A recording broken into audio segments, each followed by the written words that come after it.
Traci Blackmon is the Executive Minister of Justice and Witness Ministries for the United Church of Christ and the Senior Pastor of Christ the King United Church of Christ in Florissant, Missouri.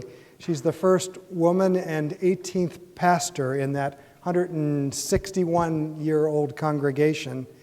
Christ the King has grown dramatically during her pastorate, and we've been hearing this evening, the small class that gather, about the host of programs and kinds of outreach that are going on in the life of that congregation. Originally ordained in the African Methodist Episcopal Church, Reverend Blackmon served in various ministry capacities for 9 years prior to becoming a pastor in the United Church of Christ. She is a healer in many ways. Her training was first in healthcare, and she served as a registered nurse. She's a healer in the life of the Spirit and in Christian faith as well, and we'll hear about that tonight. Traci received her education at Birmingham Southern College and then at Eden Theological Seminary in St. Louis. She currently serves on the boards of the Samuel DeWitt Proctor Conference, Chicago Theological Seminary, Women Preach, and so many other places of leadership. Reverend Blackmon's communal leadership and work took on a national and international presence in the aftermath of the killing of Michael Brown in Ferguson. She was appointed to the Ferguson Commission by the governor of Missouri and to the President's Advisory Council on Faith-Based Neighborhood Partnerships by Barack Obama. Reverend Blackmon toured the nation with Reverend William Barber of Moral Monday and Repairer of the Breach, and along on that tour was Reverend James Forbes and Sister Simone Campbell. Conversation about the moral revival that must take place in this nation. Reverend Blackmon has written widely, has received many awards and recognitions, including most recently being named the St. Louis American's Person of the Year just 3 weeks ago. They wrote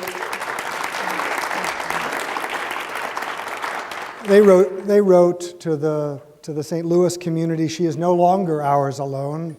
She belongs to America now, and the nation sorely needs her.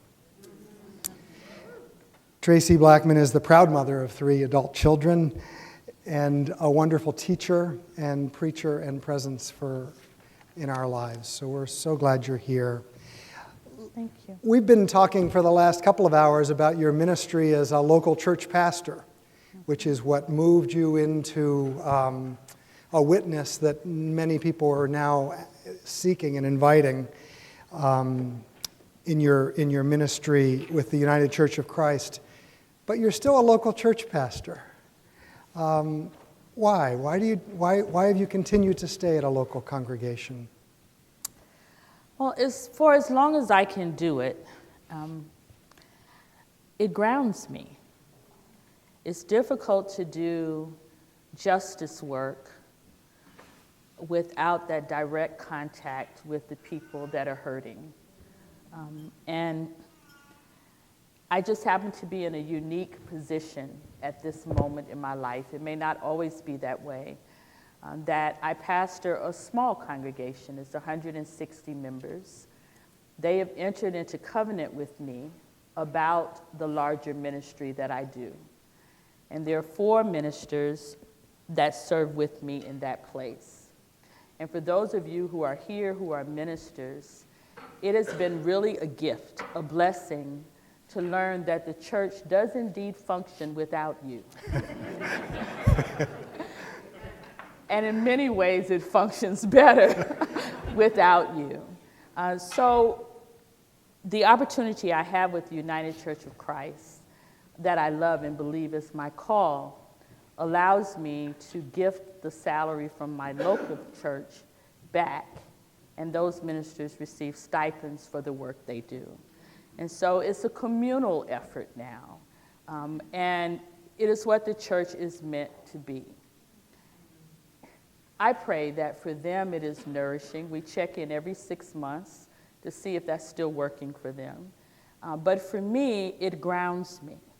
For me, I still have direct contact with the stories, with the messages, with the people who are living in the things that I preach and go around talking about. So for instance, last week at home, I was cooking beans and ham for the shelter, right? Because we're in a freeze, and we've had 2 people die in St. Louis because they're unhoused.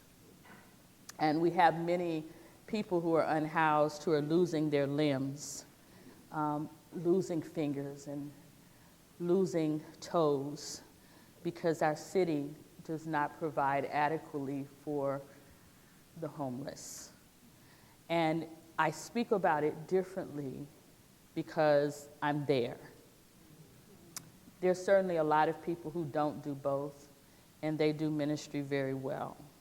But I was called because I was at the local church, and I just feel a very strong passion to maintain a connection there for as long as I can, unless it impacts the church negatively.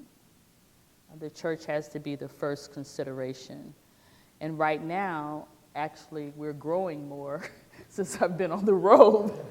I don't know what to make of that, but we're growing more since I've been on the road, and people are doing ministry in different ways, and they don't wait on just the pastor to do things anymore. And it's just been marvelous. And those 4 ministers that are there,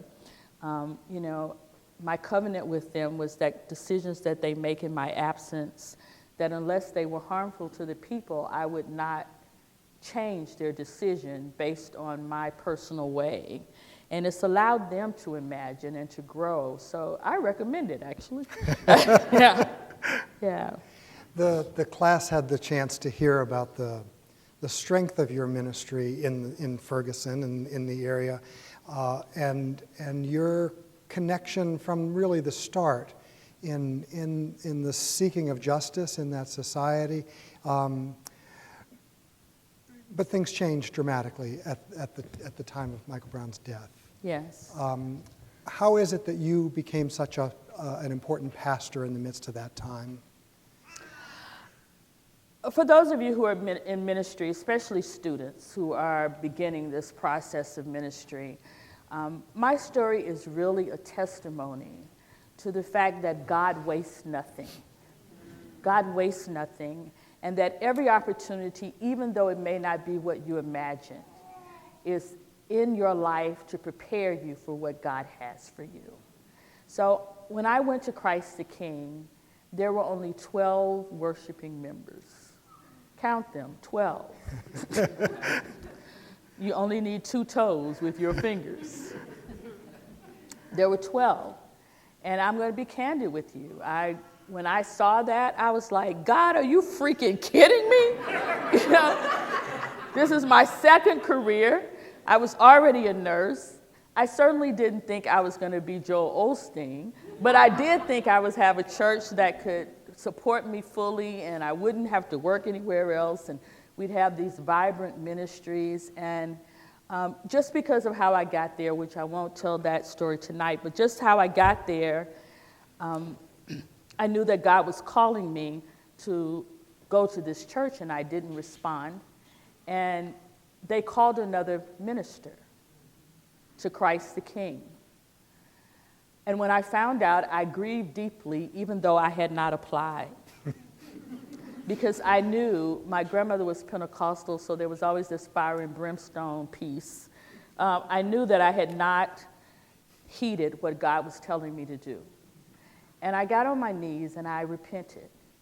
And I promised God that I would never say no again. That's a big piece of this story. So the next morning, I had to preach. And when I got out of that service, someone I confided in about knowing I was called to Christ the King and not answering, the person actually who had called me and told me they hired another minister. The next morning, I went to the AME church I was serving as an assistant. I preached all day. I was preaching that day. I got in my car, got to the phone, and had all these missed calls from this person. And when I called him back, because he said it was an emergency, he said, I don't know what kind of connections you have, but the new pastor didn't show up. The new pastor had called on that Saturday night and asked for more money, even though the contract was signed. And the church couldn't do it, and so they didn't have a pastor. And so he said, I told them I know who their pastor is, because I knew you wouldn't call them. He didn't know about the promise I had made. And when I called, those of you who are UCC will understand this, they were not happy to hear from me. They had been looking for a pastor for 18 months. They had 3 in order, and they were going to meet that Monday to offer to number 2. They were not happy to hear from me. And I said, if you'll just give me a chance to talk to you. And they said, well, the process is closed, but because you know Reverend Wilson, who is the person who called, we promised him we would talk to you, but no promises to you. So if you get us your profile by Monday, this was Sunday, if you get us your profile by Monday, we'll open up to just to look at it, but no promises. To which I responded, what's a profile?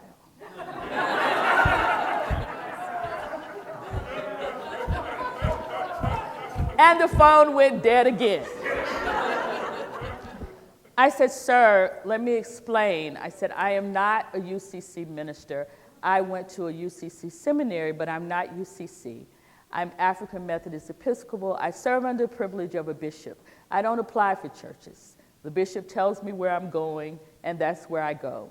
So if you tell me what this profile is, I'll do it. And he said, you can't do it like that.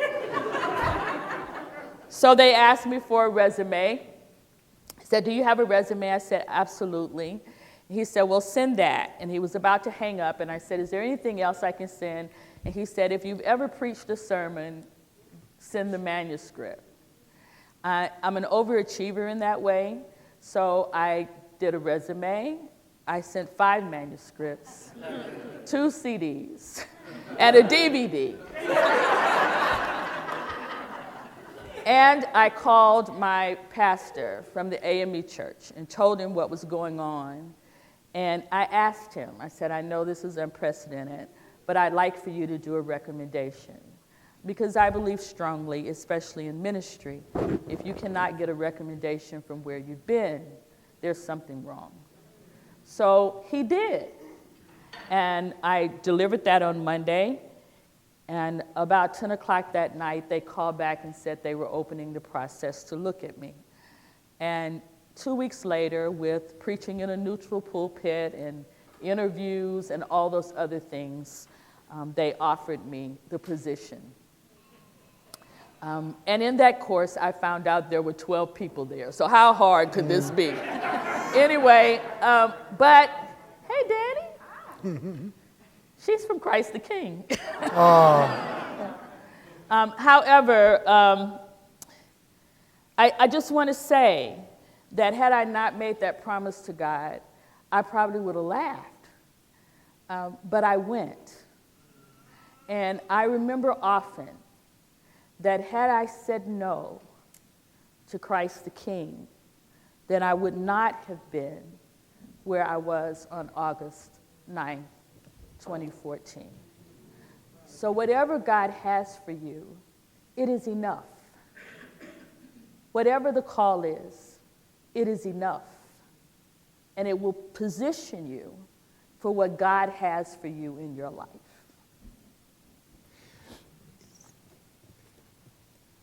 When did you know that was about justice work as well? You went to serve a small congregation to build that little church. I've never known the gospel outside of justice work. Yeah. I'm a black woman from Birmingham, Alabama. Born in the 1960s. I integrated 2 schools. I don't know. One of my pet peeves is when people describe me or others that I work with as being left or being progressive or being liberal. I don't preach a progressive gospel. I preach the gospel. Mm-hmm. The gospel is progressive. The gospel is a social gospel. The gospel is a liberating gospel. And if when you preach it, it does not do those things, it is not the gospel. Mm-hmm. So we won't be defined by other people's labels of who we are. We are disciples of Jesus Christ, and I'm honored to be a part of a denomination that finally gets that. I think this was the part of the question you asked me.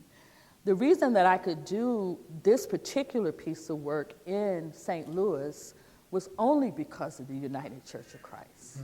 Because there were many churches in St. Louis with thousands of members who could have filled the streets with just their congregations. There were many leading pastors. St. Louis is still in the Bible Belt, so women pastors are not all that popular in St. Louis. And I had a small church. But when it was time to call for ministers to show up in Ferguson, it had to be someone who could call and every minister could show up. It had to be a place where it didn't matter whether you were black or white or gay or straight or non-gender conforming. It had to be that kind of place. And the United Church of Christ is the denomination that is that kind of place. And so when the United Church of Christ calls, not Traci Blackmon, when the United Church of Christ calls, then everyone knew that they could show up in the sanctuary and be safe. Mm-hmm. And that was a defining moment of this movement. I want to stand because I need you to understand that. I'm not saying that it's just the United Church of Christ. I know there are other denominations this way. I'm just telling my story, right? And standing in the pulpit that very first time with a church filled to capacity and looking out and seeing ministers from all face and no face, from the gamut, right? From universalists to people who say, well, I'm not in any kind of denomination, I just want to do good work. Standing there all together, the very first thing I did was ask all the ministers to stand because I wanted them to see what I saw, right? Look around this sanctuary and notice that we're all in this thing together. And this may be the very first time that we were all in a sanctuary together. And out of that have come relationships and understandings about people that don't make the news, that had nothing to do with the particularness of the protests, but have everything to do with the gospel, right? Relationships with people that you may not have ever had anything to do with. It is sad that it happened on the death of one black body. But I'm grateful that that body is not in vain. So it matters. And that was the ability to call. And had I said no to Christ the King, had I even been at the AME church, which I loved, that would not have been the story. That's just the truth.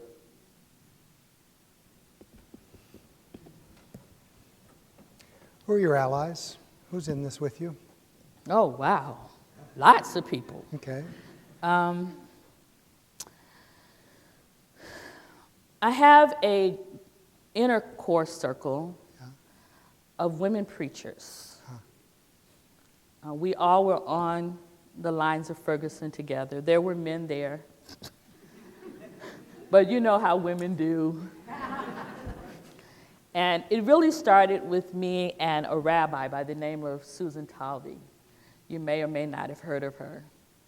And because preachers tend to talk in scripture, even in regular conversation, we would often be on our duty out in Ferguson, and we would have an experience, and either she or I would say, you know, this is like when such and such, right?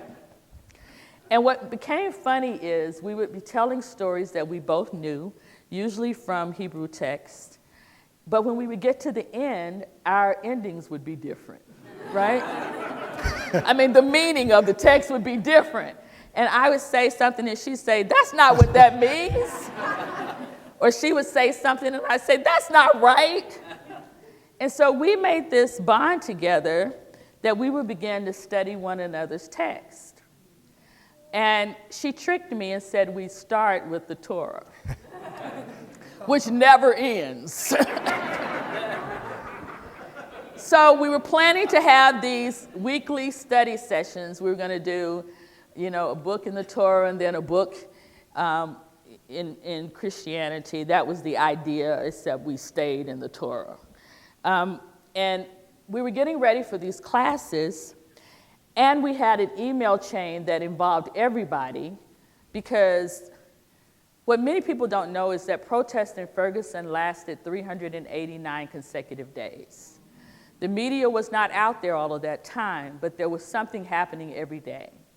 And the clergy, about 15 of us total, who had committed to walking this journey with the young people who were leading, clearly they were leading.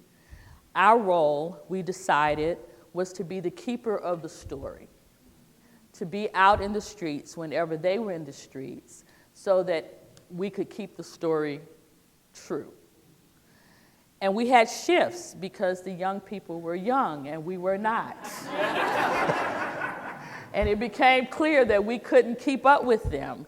As a matter of fact, I was working and then going out there, and one night I was out and I'd worked all day and I was tired, and it was about 10 o'clock at night, and I was trying not to show that I really needed everybody to go home so I could go to sleep. And it seemed like things were winding down, and I was thanking God.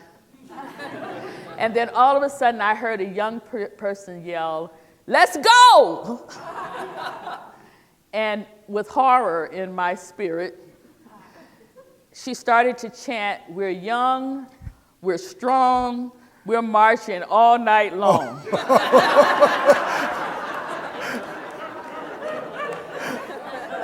And I had an epiphany. And I ran to the front of the line. They called me Pastor T. I ran to the front of the line. I said, "Hold up, hold up." And she said, "What's wrong, Pastor T?" And I said, "I am old, and I'm tired, and I'm taking my old butt home. Call me if you need bail money." So we had this thing, and we were on the line confirming our schedule, and I forgot that it wasn't just Susan and I. And I said on my sign-off, "I'll see you for Torah study in the morning." And all the women on the list, and Mike Kinman, he's an Episcopal priest, said, "What Torah study? We're coming, we're coming." And it began to be a study. And Mike didn't stay with us, and so it ended up being 3 Christian preachers and 3 rabbis, 3 women rabbis. And they remain my inner circle. Wow. Susan just lost her daughter this week, and we were all there together, and we walked that journey together. And we've been studying, reading together, because we were scheduled to go to Israel and Palestine together. We don't necessarily agree, but we've learned how to disagree and communicate. And we were planning to go to Israel and Palestine for a deep study, and Susan's child got sick. So when I think of my inner circle, I think of those people on the streets of Ferguson. Those are my sisters, and we take care of one another. But then I have inner circles in Cleveland, in the national office. I have a wonderful staff, and I'm blessed to work with people that I like, right? That's not always the case. And though we don't always agree, I know that we all are for justice, right? And there's something about when you know, even if you disagree with people, when you know that their heart is good, and you know that they want the best just like you do, then you can work through every kind of disagreement. Then I have my children, who I disagree with often. And someone said to me today, "We follow you on Twitter." And I said, "No, that's Facebook connected to Twitter." My children won't let me do Twitter. But they're an inner circle. So you have circles all over, right? She won't acknowledge it, but I say everywhere I go that Davida Foy Crabtree is one of my mentors. She's here tonight. And we don't talk often, but her ministry, her witness as a woman who preaches has blessed my life.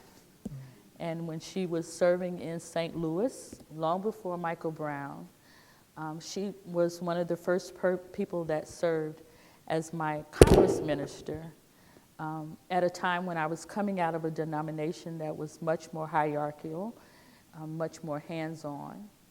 And I was thirsty and missing a pastor. And Davida knew how to be a pastor. And so for that, I'm ever grateful. She is a mentor to me. So now you are a voice for a national church. One of them. We are the United Church of Christ. There is no a I didn't voice. say the voice. A voice. A voice, yes. Bad stuff's happening continually. The news is difficult to read day by day. How do you figure out what to respond to and what to let go of? I'm still figuring that out because right now things are so critical that when we let go of anything, it's likely we're letting go of someone. So I'm trying to figure it out. Because if you spend all of your time responding, then you don't have time to plan. And that's a strategy as well. It's hard right now. I'll be honest with you. It's hard. There are certain core things that the United Church of Christ has a history of standing up for. John Dorhauer, our general minister and president, asked a question, and I think he got the question from Michael Kinnaman, actually, and he's adjusted the question. So the question he asked us is, what element of the gospel would go less heard if it were not for the United Church of Christ? And we use that kind of as a gauge, right? So it's not that everything is not important, but there are some things that the United Church of Christ is a leader in. In issues of open and affirming of all, the United Church of Christ is a leader. In racial justice in white denominations, the United Church of Christ is a leader. It doesn't mean we're perfect in those areas, but we're leaders. In areas of environmental racism, environmental justice, we are a leader. And so on issues such as those, whenever they come up, economic justice, these are areas where we have hired people to study and be prepared and work in those areas. We almost always speak on those areas. Yes. There are other things. Immigration is big for us right now. There's rarely a time when we don't speak on those areas. But what we try to do is not speak at the person, not speak in response to the latest tweet or the latest Twitter, but to speak to the issues and the people. A couple of weeks ago, I was invited to speak at the Supreme Court for the Master Cake House. Not in front of the judges. Man, that would have been cool. Not in front of the judges, but on the steps of the courthouse. And so can I be transparent with you? I came to this position because of my work in racial justice. I'm a black woman, and so there are identities that I cannot take off. And I have learned how to stand and fight for those issues. As a straight person, I choose to fight for LGBTQ issues, right? And I was asked to speak at this case in support of the couple. And we have an office, the United Church of Christ has an office that is directly across from the Supreme Court. And I'd been in our office, and I'd also been invited to speak at the United Methodist Church when Karen Oliveto was going through what she was going through. And they had made me this beautiful stole of rainbow ribbons. And I took that stole with me to the Supreme Court, and I put my stole on inside of our office, got dressed, I had clergy attire on, and I went outside to go over to speak when it was my time. I had not checked the landscape, which is something I normally do.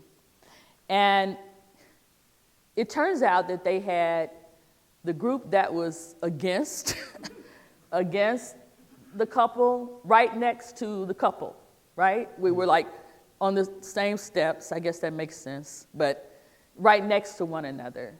And the group closest to our office was the group who thought that the cake shop owner was correct, right? And there were all kinds of vile and mean and hateful posters being displayed and huge Bibles, and I could hear the vile words. And I didn't want to walk through that. I'd been in Charlottesville, I'd done Ferguson. I didn't want to hear what I was already hearing. I didn't want to hear that I was a demagogue. I didn't want to hear that I was from the devil. I didn't want to hear that I wasn't any kind of preacher, and that I didn't want to hear all the hateful things. And as I was standing there with my team who was going with me, I said in my mind, I could just take this stole off real quick. I'm being honest. Yeah. And fold it up and walk through these people, and they won't know the difference. Mm-hmm. And then I can get on the other side of them and put my stole back on and go do my speech. Right. And the Spirit said, your witness is not in that stole. So either you stand or you don't. You don't get to take it off, right? And none of my team knew this. They were all standing there, and and so we kept walking. And they said all kinds of things, and I have the sweetest team you'd ever want to imagine. It's led by this woman named Sandy Sorensen, who I've never seen raise her voice until that day. And I'm speaking up there, and I was glad I didn't take the stole off, because, no one would have said anything to me about it, but I would have known, right? Mm-hmm. And when I got to the steps, Charlie and Dave, I think his name is, had just come out of the Supreme Court. And when I went to speak, Charlie said, I need a hug from you. And he hugged me. And he whispered in my ear, I wish every denomination's arms were as large as yours. Of course, I'm boo-hooing, right? I didn't tell him, but I almost took that stole off. I didn't tell him that part. I was there for the denomination. And I got to speak, right? And I would say, and then while I'm speaking, there's this man that's saying how vile I am and how I'm not a preacher of the gospel. And there was an interview right after. And I noticed that my whole team had turned into like linebackers. And they were blocking the people who had negative things to say. Yeah. And by the time I finished speaking, I look up at Sandy, and believe me, Sandy is the mildest person you ever want to meet. And she's grabbed this guy's Bible, and she's... and I had to pull her off of him, right? So when you say, who are your allies, you meet them everywhere, right? You meet them everywhere. You're never by yourself. I saw you being embraced as we came into this room by many who know you. I'm guessing that you all have some questions and things that you'd like to say. Do we have a microphone to pass, or will you just have to speak up? But who'd like to offer a question? Are you Danny's husband? I haven't met you yet. Don't you get away. Davida. Speak to us of your source of hope in a damnable time like this. Bill and I were talking about this in the office. I think there's something unique. I won't say better, I'll just say unique about those of us who do social justice work because of our faith. It is different. There are many people who do this work not connected to faith, and it's just as right, and it's just as impactful, and it gets results. But when you do this work because of your faith, then redemption must be attached. If you do it because of your faith, you don't get to do it from a place of hopelessness. When you do it because of your faith, you must always remember that the demons we wrestle externally, we also are wrestling internally. And that every issue is not yours, every issue is not mine, but we all have issues, right? And we are constantly at a battle, even within ourselves, that good might win. And so when I remember that, and I remember what grace has done for me, then I know grace is always possible. And that gives me hope. It doesn't mean that I won't confront and call out, I do. But there's always space for redemption. For if God changed me, God can change anybody. That is the hope. That is the hope. That's why I want to say I have resisted and I continue to resist. I slip up sometimes, so if you see me do it, don't think I lied. I just slipped up. I refuse to make Trump the image of all that is evil. And I do that. One of my favorite Bible stories is the story of David and Goliath. I bet it's your favorite too. You guys like David and Goliath? Why is it that we're always David? Nobody's ever Goliath. We're always David, right? And when all of this started happening with the new administration, oftentimes I would hear, especially in preaching, people making a connection between Goliath and our new president. And so I started studying that. And there's a line in that story that we don't lift up often, but it has become the most important line in this battle for me. I know you're going to check it when you leave here. There's a line in that story that says, he came out from among the Philistines.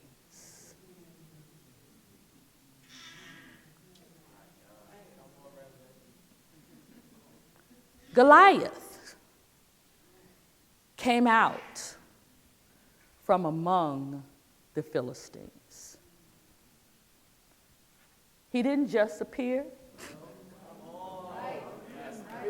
He's not self-made. He earned the role of mouthpiece because he came out from among the Philistines. So there is a danger, my friends, when we become so focused on Goliath that we miss the army that he came out from among. You understand what I'm saying to you? So when you really study David, we do our young people a disservice because we celebrate the smooth stone that knocked Goliath down. But the text says that David cut the head off of that thing. And a part of our problem is that we stop with the smooth stone because Goliath fell. When we have a whole army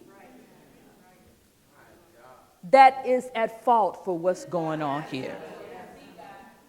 So you can get rid of Trump. There will be another Goliath. You understand? Not that we shouldn't get rid of Trump. But we must understand that it is a system of oppression. And until we cut the head off, until we decide that we're going into battle together, until black lives matter as much as immigration, until immigration and LGBTQ issues matter as much as black lives, until me too is we too, Goliath will come again. Right?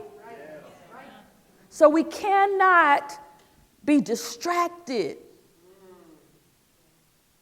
by the mouthpiece. That's all it is. You understand what I'm saying to you? The story says that Goliath could not even move by himself. Somebody else had to carry the shield. That's what the story says, right? So we can't be so consumed with Goliath that we miss the Philistines. It's the Philistines that's putting judges in place. The Philistines who aren't voting for health care. It's the Philistines that won't pass the Clean Dream Act. It's the Philistines that are promoting gerrymandering. And all I hear is we got to get Trump. I'm sorry, that's a political speech, but listen to me.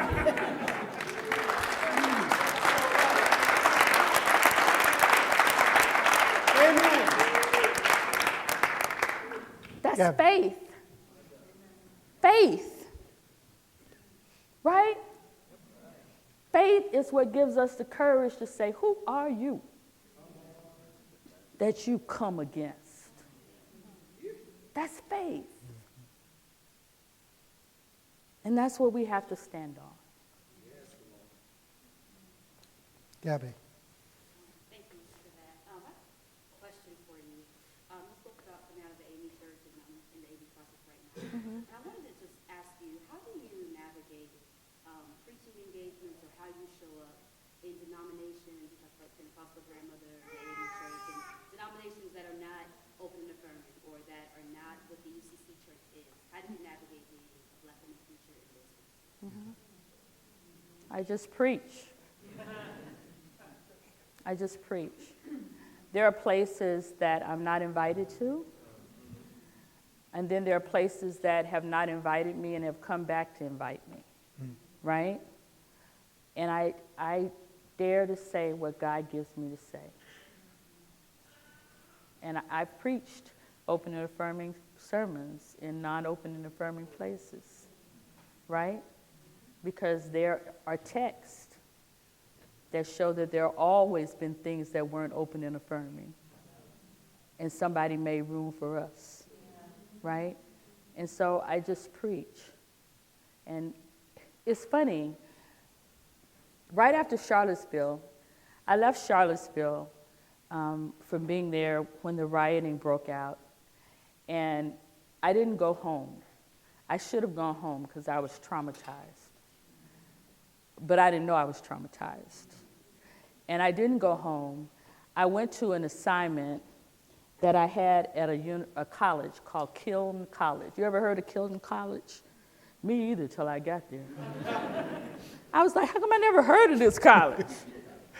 You know why I never heard of it? Because it's an evangelical college in Bend, Oregon. And I got there, and I was fearful for the first time in my life. That's when I knew I was traumatized. I was fearful because I didn't see any black people. I was so fearful that I called the dean of the college and said, I don't see any black people. And that's a problem for me right now. I just came from Charlottesville. He said, what are you talking about? I said, literally, I've been in your city. I have not seen anybody. I need you to move me from this hotel because there are no black people in it. And he said, where do you want to go? I said, Hilton Marriott, something like that. It was off-brand. And they moved me. They thought I was crazy, but they moved me. And they sent me a couple of black people. It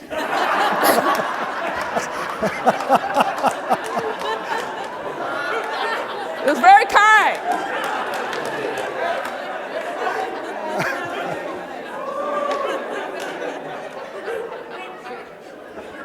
And then I get to this college, and they've invited me to teach for 5 days about social justice. And it was to a classroom full of people who had never even questioned text, not even questioned text. And I learned in my time there that this was the second time they had wanted to invite me. And the board of directors had vetoed my coming because of the United Church of Christ. And then for some reason, God opened the door, right?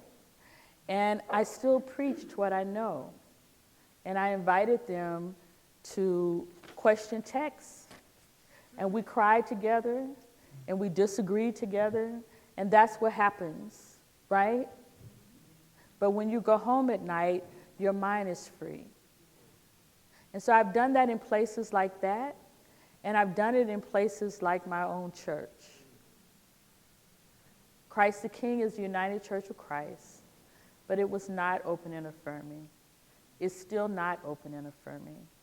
We're closer than we've ever been, but it's taken a long time. And so just because the denomination is, doesn't mean everybody under it is, right? And here I am, the minister of justice and witness, and I had to stand up there too. I had a minister who came out as a lesbian, and the church asked me to not let her be in the pulpit, right? This is the United Church of Christ. And you have to decide where you stand. Yeah. The young people say, whose side are you on, right? And so I gave the church a choice. I said, as long as I'm pastor, the pulpit is my purview. And no one tells me who can be in the pulpit. So what you can do is you can fire me. But you can't tell me she can't be in the pulpit. And I had to back it up with scripture. But they didn't fire me. And she's still there. And she's still in the pulpit. And someday she's going to be a wonderful pastor. Right? And when it was time to approve her for ordination, a church that said originally, we won't vote for her even to go into the process. I had to fight for that. When I sent papers and said, we need to ordain her, they 100% agreed. So all you have to do is preach. Let God open the doors. And don't waste your preaching time trying to defend your right to do so. Preach what God's given you to preach. And when you open your mouth, room will be made for you. I promise you that. I promise. I love the AME church, by the way. They're crazy too. Yeah. Go ahead. Hey. I was wondering, how has your work as a registered nurse impacted the way that you see ministry and the way that you see your work, your justice work? Oh my God, it all works together, right? There's something else you and I were talking about. I just came back a few months ago from Europe with the United Church of Christ. One of the things I love about what we do is the way we do mission. We don't build churches in other countries. We use our mission dollars to see what God is doing in a place and to contribute to what God is already doing there. And so I was in the UK, and the Presbyterians were rolling out a new platform called Following the Way. And what they talked about was this whole notion of the church shrinking, which I thought was a national thing. Apparently, the church is shrinking globally. People aren't going into buildings like they used to. And people are panicking because they think the church is dying. And so they've come up with this new way of looking at church. The church scattered versus the church gathered. And they are looking at the dwindling numbers in buildings as a return to the early church model, right? I'm getting to your connection, okay? So one of the questions that they asked while we were over there was, what if we use the same amount of energy with people going into other professions in our congregations as we do when people say they're entering ministry? What if we supported people who were going into other kinds of vocations, right, in the same way? What if when somebody said they were going to be a teacher or going to be a physician, we had this celebration like when people say, I'm going to seminary, right? And what if when they finish their coursework, even though there's not an ordination process, what if we developed a celebratory process that commissioned them in their ministry, right? Because typically, that teacher is going to hit more lives than that preacher, right? And that doctor is going to hit more lives, right? And so I've always I didn't know that piece of it, but I've always considered nursing my first ministry, right? So anything that touches people and helps people is a ministry. And I don't rank my nursing ministry any lower or any higher than the preaching ministry. Rarely do they not come hand to hand. So nursing taught me how to triage pain, how to triage situations. Nursing taught me how to provide first aid, which we do spiritually as well as physically. Nursing taught me when I needed to go for an expert opinion. You need that in justice work, you need that in church work, and you need that in physical health. So they go hand in hand. The first day in the protests of Ferguson, Karen Anderson, who's another in that tribe of preachers, who's also a nurse, we ended up, after we left that site where Michael Brown was, we went to see Leslie, his mother. And when we left his mother, we ran into a man who was collapsed in the street. And so we went from preachers to nurses in that moment, right? Last week, we were serving in that shelter together. And when I walk into the shelter, when Karen walks into the shelter, nobody asks us for a sermon. They ask us to come over and look at, is this frostbite or is this something else? is look at my child's skin. Is this scabies from being outside, or is it just dry skin? So they're not separate from me. I am all of who I am all the time. And I bet you are too. Yeah. Are you a nurse? No, I'm doing my master's in public health and the right now. Yeah. And those go really well together, right? You think? You're working on it? Work on it. Work on it. Yeah. Please.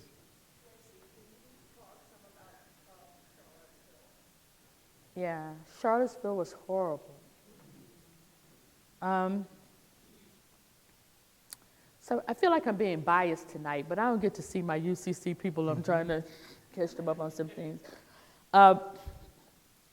The resistance in Charlottesville, there was first of all, there was all kinds of resistance in Charlottesville. So I want to say this for people who oftentimes feel guilty because they're not out in the streets. That being out in the streets is not for everybody. And that if you're afraid to be in the streets, then don't, because you'll be in the way. Do something else, right? And so there's this whole group in Charlottesville that nobody talks about, who were white residents in Charlottesville, who were not in favor of what happened there, who were not comfortable being in the streets. And so you know what their act of protest was?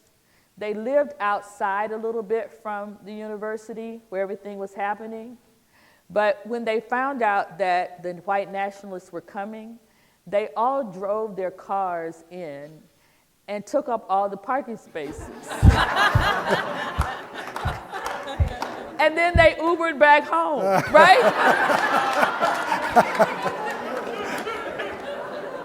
I thought that was pretty clever. It didn't stop the protest, right? But it made them have to park a long way away and walk up. And so that was their thing, right? So I just want to say that about Charlottesville. The people who put the street protest together are actually UCC ministers, all three of them. And one of them now works for me in Justice and Witness. But the three of them, there had been an earlier protest in Charlottesville that didn't get as much play. And they handled it locally. And when the nationalists showed up, 1,000 counter-protesters showed up, and they kind of dissipated. And that's when they got the idea that they would make this huge stand. And so we knew they were coming because there was intel. There's always intel. And they started planning 8 weeks ahead of time for this Klan rally in Charlottesville. They brought in experts who've been doing justice work and counter demonstrations for a long time to train local people. And they asked would I come in to speak. And they also asked Cornel West to come in. And my assignment was the night before the rally to do the sermon to kind of get people ready. And Cornel's assignment was to preach right before everybody went out into the streets the next morning. And so I was there, and the church was full, and Cornel was there, and clergy from all over were there, and all faiths. And we literally were just having a worship service. We weren't strategizing. We were praying, we were preaching, we were singing. It was an interfaith service, so there was all kinds of music, all kinds of sacred texts.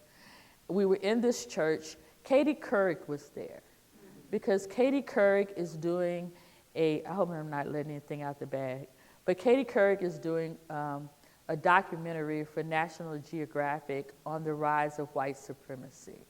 And so she's been traveling to all of these places, and she happened to be in Charlottesville that night. And so she was in the church with us, and her team, her crew, and we had almost finished the service, and they were getting ready to dismiss. And some of the security, when I say security, I'm talking about young people that's beefed up, not real security. They think they're bad. They opened the front door and they saw all the torches. And so they closed the front door and service was still going on.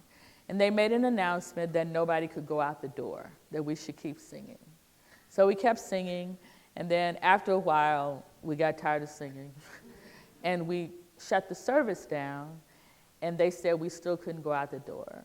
And so, you know, I'm kind of a bad, you know, my bark is worse than my bite, but sometimes I get my courage up. And I said, I'm not going out a back door. They were saying whenever we could go, we had to go out the back door and the side door. And I said, I'm not going out the back, I'm going out the front door. And they said, no, Reverend Blackmon, you're not going out this door. And I said, yeah, I'm going out that door. And they said no. And then somebody opened the door and I saw the torches. And then I said, maybe I'll go out the back door. And Cornell West was, of course, with me going, no, sister, we're going out the front door. And he said, they're not going to know who we are. I'm like, Cornell, you can't go anywhere and people don't know where you are. And so a lot of people were there. Brian McLaren was there, a lot of people. And they ushered everybody out of the back doors and the side door. And the idea was that we would go down the street the other way and avoid it. But I happened to get in the car with Brian McLaren. Do you know who he is? Yeah. Sure. And he had driven his own car. And he had parked in the freaking place where the white nationalists were. And he decided that he wasn't going to leave his car. So we had to drive through it. And I pulled out my phone and I started taping it. And I've never been that horrified. And I'm from Birmingham, Alabama. I've been in St. Louis, but I'm from Birmingham, Alabama. I've seen Klan marches. I grew up with Klan marches. I can remember standing on the street in downtown Birmingham as the Klan went by. They looked foolish then. I never knew what those pointy hats were about. But I wasn't afraid. It was daylight. I had people around me who loved me. This was different. And what frightened me about this march was that there were no hoods. And there were no sheets. And for the first time, I realized that those hoods and those sheets had not only protected the Klan, but they had protected me. Because as long as you had a hood and a sheet on, I could make you be something other. Do you understand what I'm saying? Yeah. But these people had on khakis and button-downs and polos and baseball caps and caps that some said "Make America Great Again," and some just said Ralph Lauren or the latest designer. And they had baseball bats in one hand and tiki torches in the other. And they were chanting, "Whose streets?" which is out of Ferguson, "Our streets." And then they were chanting, "You will not replace us. Jews will not replace us." And the majority of them were the age of my children.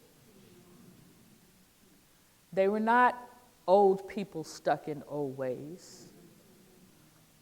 They were college students and young executives. And to this day, I have not been able to look at the pictures from Charlottesville because I fear that I will see someone I know. It was horrible. And there was a young group who had gone out from the church to defend themselves against this mob. We didn't know that they were out there. There were people who did know, but the entire group didn't know. There had been an agreement that we would not directly engage on Friday night. But these young people got pissed, and they went out there anyway. And they were beat horribly. And I have some guilt about that.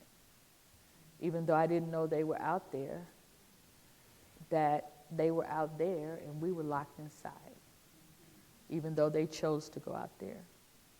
One of them was stabbed in the neck with a lit tiki torch and had a stroke as the result of the damaging of his carotid. I am a person who operates greatly by spirit, and I smelled death. So the next morning, I was up on the phone all night. You asked me who my allies are. I have allies, and then I also have mentors in the ministry, in the struggle. And I was up all night on the phone with mentors who had been like at Selma, and I'm talking about older people, right? And I said, I smell death. And I feel I'm very cognizant that I'm just one person. I don't put much stock in that. But I'm also cognizant that I represent my denomination. And that if I go somewhere and there are other UCC people or other people who follow me, and they go out to do something because I did it, I feel that I have a responsibility to be safe with their lives. Does that make sense? And so I was talking to my mentors about this and saying, I don't think we should go in the streets tomorrow because I smell death. Somebody's going to die. I was certain of it. And I went into the meeting that night and I said it. And people listened. And then we strategized, and the decision was made that we would call it in the morning. The next morning, I still felt the same way, showed up at the church. But God doesn't just speak to me, God speaks to everybody, right? And so when it was my time to talk, I told him that I smell death and that I'm afraid someone's going to die. And we need to be aware of that if we're going out there. The numbers dwindled. There were about 200 in there, and only about 40 went. I didn't go. People think I went because they saw me on TV. What happened was this group, Cornell went, Lisa Sharon Harper went, lots said we're going to go, because there was a group that said, if I die, let me die. Very courageous people. I said, I'm not going because I smell death. And they asked me, if you're not going, the other thing that happened, one of the benefits of the work I do now is that I meet all kinds of people. And so when we couldn't get out of that church Friday night, and I didn't know what was going to happen, I called William Barber. I said, Doc, I am stuck in this church. They're not letting us out. He said, what's going on? And I told him. He said, stay by the phone. And when he called me back, he said two things. Tomorrow you'll have security. I'm sending somebody. And call Joy Reid. Here's her number, she's waiting. So when I called Joy Reid, she asked me what was going on, because there was no news media. And she said, I'll have a crew there in the morning. And she did. So the people who were going out asked me, would I talk to Joy? And I said, okay, which meant I ended up having to go anyway because Joy was where the thing was happening. So I went out in the middle of the thing to talk to Joy, and I was right across from the people who marched in. And it erupted. And it erupted so badly that they ended up shutting the whole protest down. We had a safe house. All the restaurants and everything were closed, but one stayed open as a safe house for us. And so we all met there, and I thought everything was over. And I caught an Uber. I had to walk way out a place, and then I caught an Uber to the airport. I got to the airport and my phone rang, and Heather had been mowed down right in front of the safe house. And I asked them, did they want me to turn around? And they said, you can't get in. Just go. It's okay. I've never seen anything like that before. And it horrified me, not because I didn't know there was hate in the world, but because I thought this generation would be different. And it's this generation that was out in the streets, that have been motivated to hate so deeply and to hate without sheets. There were hundreds. And I've said in several interviews, I'm grateful for those who marched anyway, because had they not, then we would not have had Boston, and we would not have had the marches that happened after that. And death did come. It didn't come to those who were in that church. It came to Heather. It was horrible. And that's why I say when I went to Bend, Oregon, I was so traumatized. And yet Bend, Oregon was also a gift from God, because I needed to be reminded that that wasn't every white person. And if I had gone home, I might have been stuck where I was. But because I went to Bend, Oregon, and once I admitted that trauma, even in evangelical space, everyone was loving and caring. And I ended up floating down the river with people, and I can't swim, so that's an active choice. And I was reminded that we are more than they, and that we are not separated by color or by country of origin or by gender, that we are more than they. But there's something wrong that people who have the best in the world could hate so deeply. And some of it's not hate. You know, this is funny. This one guy, he was marching with the white nationalists, and he was talking about how horrible everybody was. And then he looked up and he was separated from them. And he was surrounded by black people. And he took that shirt off so fast. He was running. He was trying to get away. And they were running after him. And he was stripping as he was running, right? And then when they caught him, he said, I don't believe that. I was just here for the fun. And there probably were some people there who were just like him, right? But something's wrong. Yes.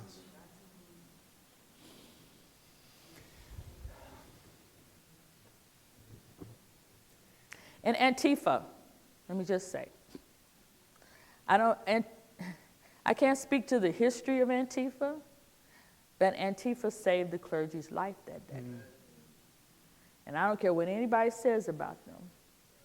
Had it not been for Antifa showing up, they were literally beating on clergy that were just linked in arms saying, this little light of mine, right? They were beating them with wooden shields and batons. And Antifa stepped in. If it had not been for them, somebody else would have been hurt. It was bad. And coming from Ferguson, where police were everywhere and lining the streets, when they rushed me off the camera, they put me in a safety cage. You know who else was in the cage? All the police. Oh.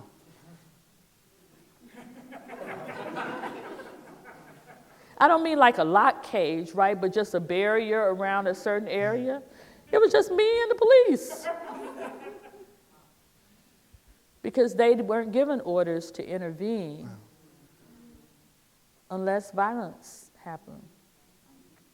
It was bad. And we're going to see more of that.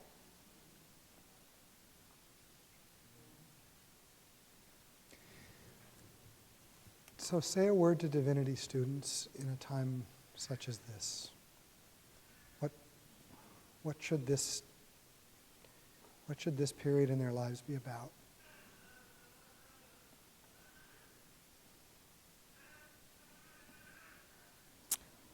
I think every generation has a time like this. I'm mindful of Coretta Scott King, who says every generation has to win its own struggle, right? What I would say to divinity students is that the course that you have embarked upon does not have a destination, that the journey is it, and that you must learn to practice, pray, and prepare for the journey. That's what this time is about. Don't seek to be worshiped. Seek to serve.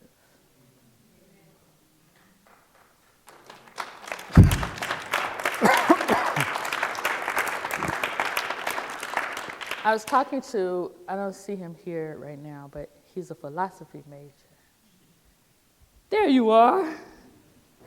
I was talking about how oftentimes in my traditions, I have many, people used to harp, I used to hear preachers growing up harp a lot on the text that says, how can they hear without a preacher, right?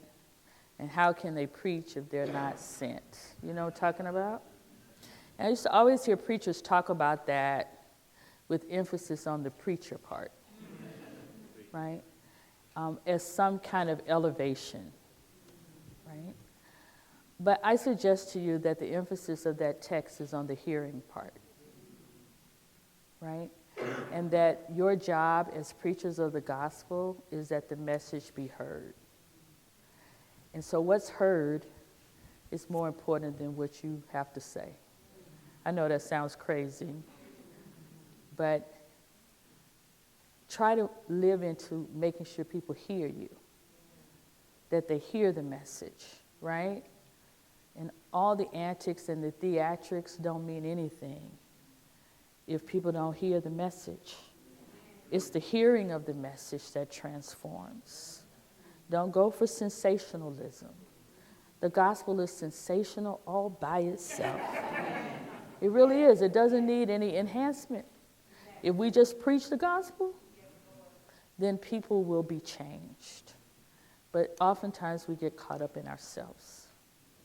And so the most important book I read in seminary, I'm sorry to say this, Yale, give me forgiveness, was a book by Eugene Peterson, who is the author of the translator of the Message Bible, but it wasn't the Message Bible. He has a little bitty book. It's about this thick. You can read it in one sitting. It's called The Unnecessary Pastor. And it's a book that talks about the fact that there are few professions where you mount a platform every week and you talk to a captive audience who are stuck until you finish and who never boo you or heckle you, even if they thought you sucked, and who occasionally clap and say amen, and how it would be easy to think that that's all about you, but it's not. And how when you dissect that, the reality is you can't be a pastor without the church. But the church can be the church without you, right? And so we are the unnecessary element. And the only thing that makes us valuable is that we allow ourselves to be used by God.